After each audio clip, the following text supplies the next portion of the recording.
In this short video, I'm going to show you how to use the pack and go feature. So I'm using my key fob assembly version E as an example. So if you go to File, and then in about the 6th frame down, there's the command pack and go. This might look daunting, but don't be. It's not as complicated as it looks. At the top here, you can include or exclude a number of things. So I can exclude my drawings, for instance. See, if I include them, it suddenly populates the folders with more items. I can include simulation results, decals, and toolbox components if you have any.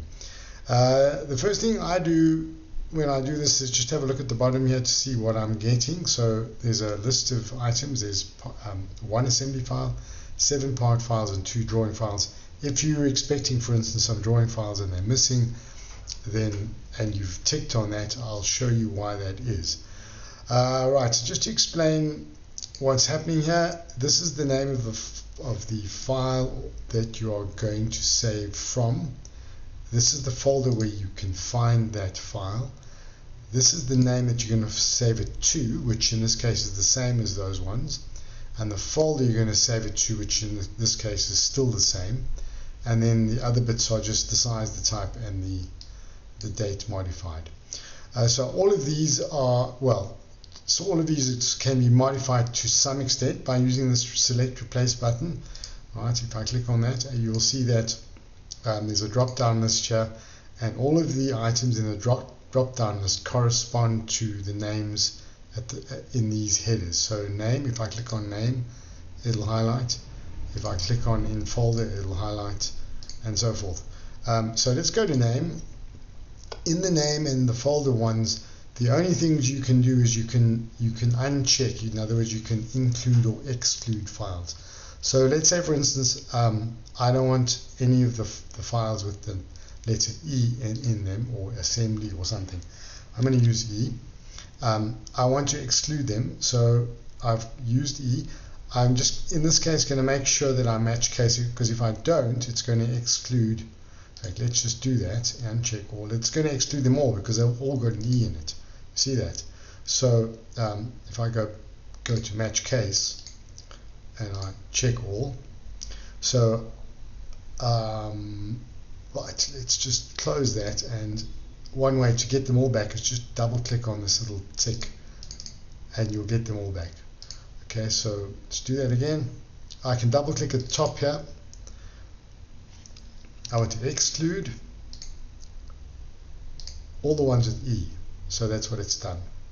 So it's not really what I want to do, but I'm just showing you how to do this. Right, so we can go across to save to name, and here I can do something similar. I can find all the files with the name E and say I want to replace them with F. Okay, I think in this case, because some of them are unchecked,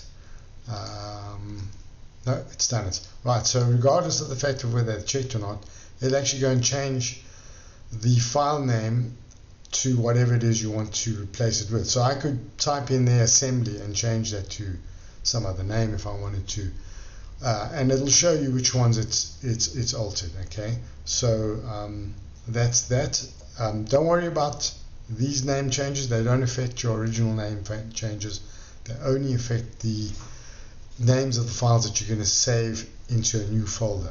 Then save to folder, you can change the folder itself. So you can go and say let's find all the ones with Solidworks in it and try and exclude them.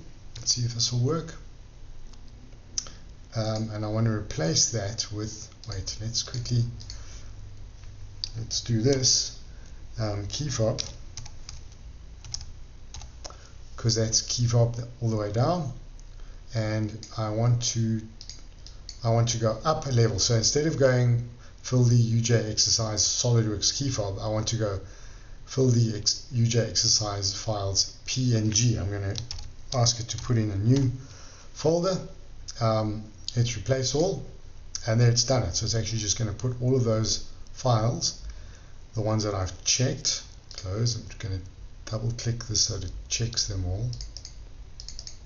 So it's going to select all of those files from that folder, save some of the names, and put them all into this new folder. So here is the folder.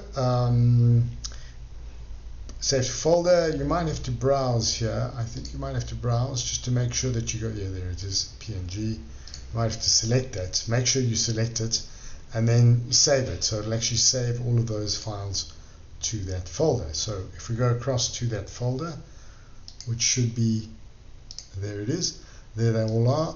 I was going to delete that one, I did that earlier. So those are all the files. I can now select them all. I know they're all linked and correct, and if I send them, they'll work. I'm going to delete them all because there's another way of doing it, which is probably a slightly better way.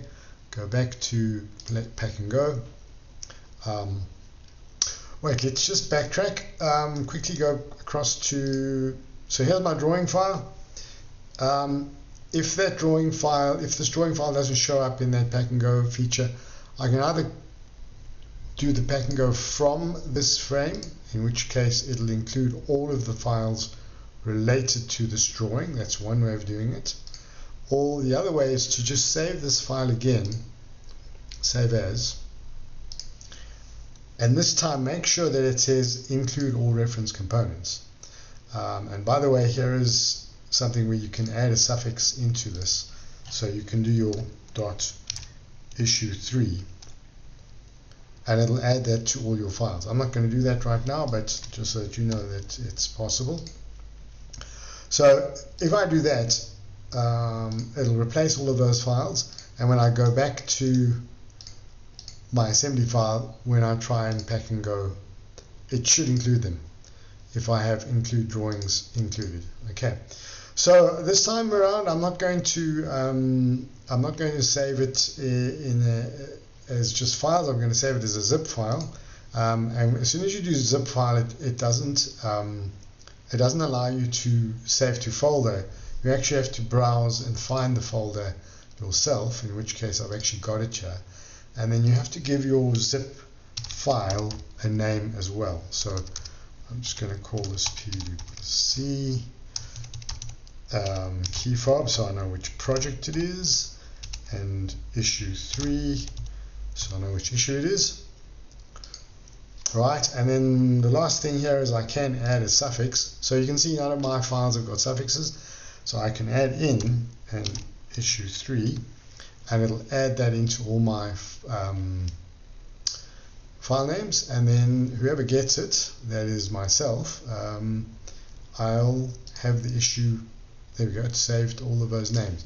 So go across to the folder, and there's my zip file. If I double click on it, there are all of the file names that I wanted. They're all linked, and they all have the issue 3 put in. I don't have to put them in one by one. So that's how you do Pack and Go.